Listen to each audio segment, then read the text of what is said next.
यानी एक app load करने के लिए उसने बोल रहा था, लेकिन जानकारी नहीं होने की वजह से उस ऐप को उन्होंने लोड किया अपने मोबाइल में और उनकी मोबाइल हैक हो गई और सारा कंट्रोल उस व्यक्ति के पास चला गया और खाते से तकरीबन 17 लाख की निकासी उन्होंने कर दी।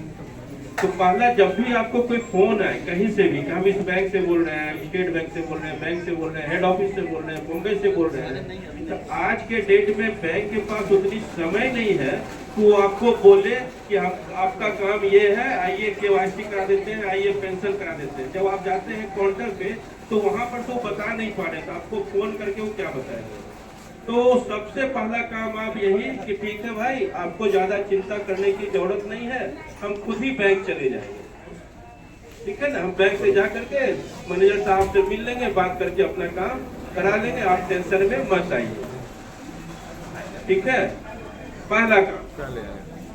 दूसरा, लगभग बैंक के पास अपने नंबर होते हैं, आप उनसे या जिससे संपर्क में है आप उनसे बात को बढ़ा सकते हैं।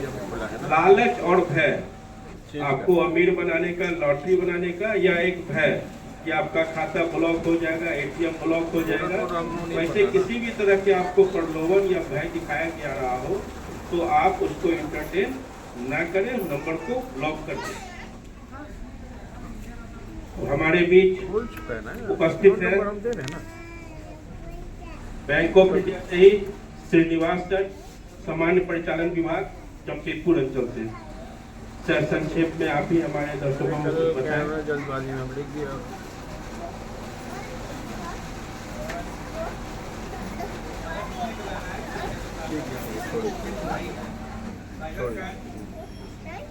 बहुत इम्पोर्टेंट है, उसमें फ़ोन नंबर जरूर रख लीजिएगा 1930 उसकी रिपोर्टिंग और बताया जो आपने नहीं किया इसको 1930 में इमीडिएटली ये चीज़ें ध्यान दीजिएगा। धन्यवाद सर। अब तो हमने बचाव का प्रयास किया, फिर भी लूट गए, अब क्या करें।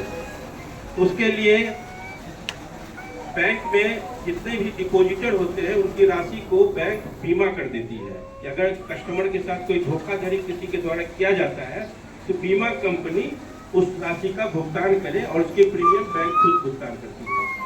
तो सर्वप्रथम जैसे ही आपको ज्ञात हो कि हमारे साथ धोखाधड़ी है, ये ज्ञात तभी होगा आपको कि जब आपका मोबाइल नंबर आपके खाते में अपडेट हो। तो जैसे ही पैसे की निकासी होगी बैंक SMS जरूर करती है।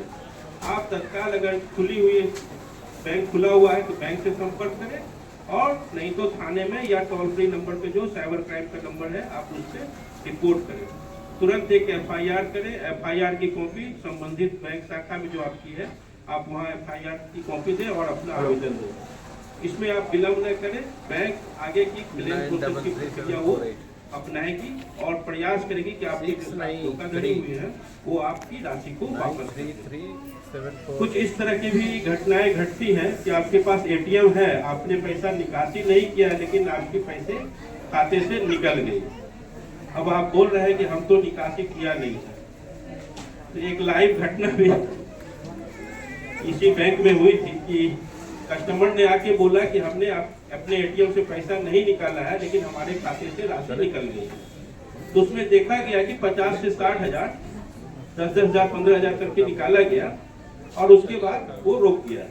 तो जब भी कोई धोखाधड़ी फ्रॉड होती है तो वो आपके खाते पे रहम नहीं करेगा, 50 हजार निकाल के छोड़ नहीं देगा, वो खाली कर देगा। तो जब वो कुछ एक सीमित राशि तक निकाली गई है तो हो सकता है कि आपके परिवार के सदस्य जिसने आपका ATM लिया हो और आपका पिन जानकारी हो उनको, और उन्होंने आपके द्वारा वो पैसे निकासी की गई है। तो हालांकि CCTV में दिख जाता है। तो आप वैसे केसेस में अगर पुलिस की कार्रवाई के लिए आगे जाते हैं या थाना में जाते हैं, हमारे साथ फ्रॉड हुआ, पता चला कि आपके परिवार के ही लोग हैं, तो एक उल्टा आफत आ जाएगा। तो पहले ये इंश्योर हो जाइए कि वो फ्रॉड किया गया है या किसी परिवार के द्वारा आपके खाते से निकासी की गई है। अब हम अनुरोध करेंगे भारतीय स्टेट बैंक से ही मुख्य प्रबंधक SME श्री सुधांशु शंकर सिंह से। सर, आप ऋण की योजनाएं के विषय में